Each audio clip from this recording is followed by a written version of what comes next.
সম্মানিত ভিউয়ার্স, আসসালামু আলাইকুম।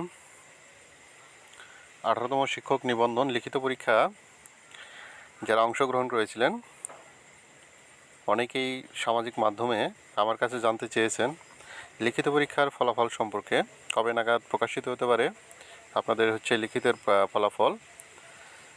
আপনাদের অনুরোধে আজকের এই ভিডিওটি।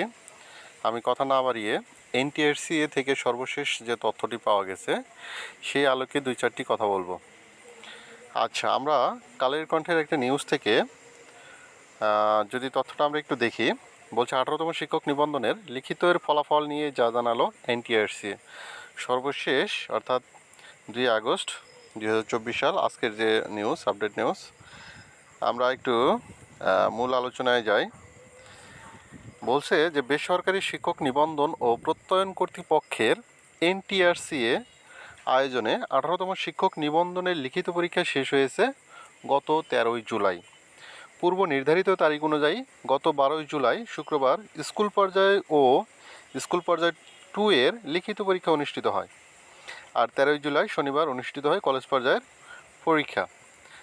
যারা লিখিত পরীক্ষা ভালো দিয়েছেন তারা অবশ্যই ফুরফুরে মেজাজে আছেন, এবং তার চেয়ে বড় আশার বাণী, যেহেতু শূন্য পদসংখ্যা প্রায় 1 লক্ষের কাছাকাছি চলে যাবে, সেহেতু লিখিতে টেকার সম্ভাবনা কিন্তু অনেক বেশি, অর্থাৎ অনেক কম মার্কসেও কিন্তু এবার লিখিত উত্তীর্ণ হওয়া পসিবল বলে মনে হচ্ছে। আচ্ছা, আমরা একটু যদি ফলাফল নিয়ে একটু আলোচনা করি, সেটা দেশের চলমান পরিস্থিতির কারণে এনটিআরসি এর যে উল্লেখিত 2 মাসের মধ্যে তাদের যে ফলাফল প্রকাশের যে ঘোষণাটা, সেখান থেকে তাদের সরে আসতে বাধ্য হচ্ছে। কারণ দেশের সামগ্রিক প্রস্তুতির কারণে এখন পর্যন্ত কিন্তু আপনাদের পরীক্ষা যে খাতাগুলো সেগুলো কিন্তু পরীক্ষকের কাছে এখনও পৌঁছানো সম্ভব হয়নি, যার কারণে এটা কিন্তু মোটামুটি বিলম্ব হবে। আচ্ছা, আমরা যদি একটু নিউজটা পর্যালোচনা করি, 18তম শিক্ষক নিবন্ধনের লিখিত পরীক্ষার ফলাফল কবে প্রকাশ হতে পারে এই বিষয়ে কালের কণ্ঠের সঙ্গে কথা বলেছেন বেসরকারি শিক্ষক নিবন্ধন ও প্রত্যয়ন কর্তৃপক্ষের, অর্থাৎ এনটিআরসি এর একাধিক কর্মকর্তা। এখান থেকে যেটা জানা গেছে যে নাম প্রকাশে অনিচ্ছুক এক কর্মকর্তা জানান, লিখিত পরীক্ষা গ্রহণের তারিখ থেকে 2 মাসের মধ্যে ফলাফল প্রকাশের চিন্তা ছিল এনটিআরসি এর, কিন্তু দেশের চলমান পরিস্থিতির কারণে 18তম শিক্ষক নিবন্ধনের লিখিত পরীক্ষার খাতা এখনও পরীক্ষকদের কাছে পৌঁছানো সম্ভব হয়নি, যে কথাটা বললাম। ফলে পরীক্ষা গ্রহণের তারিখ থেকে 2 মাসের মধ্যে ফলাফল প্রকাশ করা সম্ভব হবে না, সেটা আমরা সকলেই জানি। আগামী অক্টোবর মাসের শুরুতে অথবা দ্বিতীয় সপ্তাহে 18তম নিবন্ধনের লিখিত পরীক্ষার ফলাফল প্রকাশ করা হবে।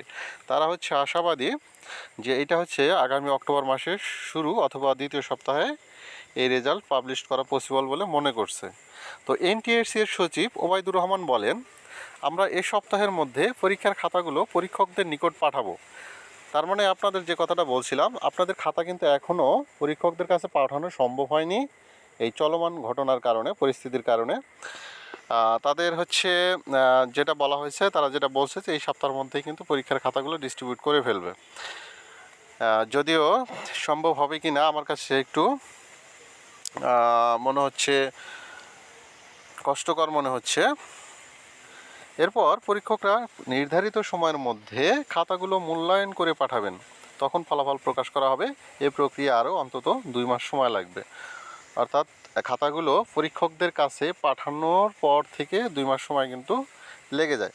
জানা যায় গত 15ই মে 18তম শিক্ষক নিবন্ধনের প্রিলিমিনারি পরীক্ষার ফল প্রকাশ করে বেসরকারি শিক্ষক নিবন্ধন প্রত্যয়ন কর্তৃপক্ষ এনটিআরসি। এতে গড় পাশের হার 35.80%। প্রিলিমিনারি পরীক্ষায় স্কুল ও কলেজ পর্যায়ে মিলিয়ে পাশ করেছেন 4,79,981 জন। এর মধ্যে স্কুল 2 পর্যায়ে 29,519 জন, স্কুল পর্যায়ে 2,21,652 জন এবং কলেজ পর্যায়ে 2,28,813 জন। তবে এখানে যারা পরীক্ষা দিয়েছেন তাদের জন্য একটা আশার বাণী, প্রিলি পরীক্ষা উত্তীর্ণ হওয়ার পরও কিন্তু পরীক্ষায় অংশগ্রহণ করেনি, লিখিত পরীক্ষায় অংশগ্রহণ করেনি 1,31,000 প্লাস। সুতরাং এটা আপনাদের জন্য একটা বড় প্লাস পয়েন্ট। প্রতিযোগী অনেক আগেই ঢের সংখ্যক কমে গিয়েছে। এর আগে গত 15ই মার্চ এই পরীক্ষার প্রিলিমিনারি পরীক্ষা অনুষ্ঠিত হয়। এতে অংশ নিয়ে আবেদন করেন 18,65,719 জন, তবে পরীক্ষা অংশ নেন 13,40,833 জন। সুতরাং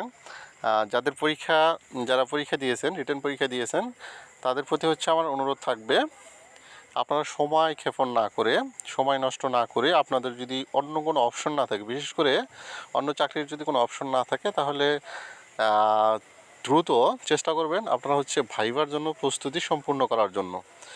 কারণ হচ্ছে আপনার ভাইবা কিন্তু এখানে বড় একটা ফ্যাক্টর হিসেবে দাঁড়াবে। তো সুতরাং সময় নষ্ট না করে ভাইবার জন্য প্রস্তুতি নিতে থাকুন। ভাইবা বিষয়ক কোনো পরামর্শ প্রয়োজন হলে অবশ্যই হচ্ছে আমাকে কমেন্ট বক্সে জানাবেন। আপনাদের জন্য হচ্ছে ভাইবার প্রস্তুতি বিষয়ক একটা পূর্ণাঙ্গ ভিডিও দেওয়ার চেষ্টা করব। সে পর্যন্ত সকলে ভালো থাকবেন। আল্লাহ হাফেজ।